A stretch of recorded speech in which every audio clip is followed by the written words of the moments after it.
Hey everyone, in this video, I'm going to show you how to learn SAP for beginners. Let's get into it. First, find the best free video or event. The first step in your practice journey is to open your event sources and find high-quality free beginner playlists that show the actual software screens. You need to watch someone else use the program before you try it yourself. Open your search bar, type in free beginner training, and look for videos that match. Pick an event that shows the clear, step-by-step clicking paths so you can easily follow along with your eyes. This is the start of everything because you need a visual guide to copy. You have to find these videos so you can see exactly where the buttons live on the screen. Without this step, you wouldn't know what the training system is supposed to look like when you start your practice.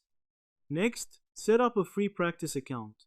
Now you need to find an online sandbox or a free demo version of the software where you can safely click buttons without breaking real company data.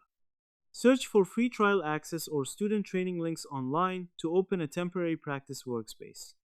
Follow the sign-up steps until you can log into a safe, empty learning environment. Because you cannot learn how to use a tool just by reading about it. By getting inside a real practice screen, you get to feel how the system moves. It is the key step to getting the right output because it gives you the freedom to make mistakes and learn from them safely. And that's it. To learn SAP, you must first find the best video playlists to watch. Then, you read through free written manuals to understand the steps. Next, you log into a free practice account to access the real screens safely.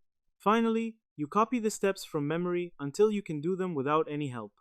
I hope this helped you out, and I see you in the next one.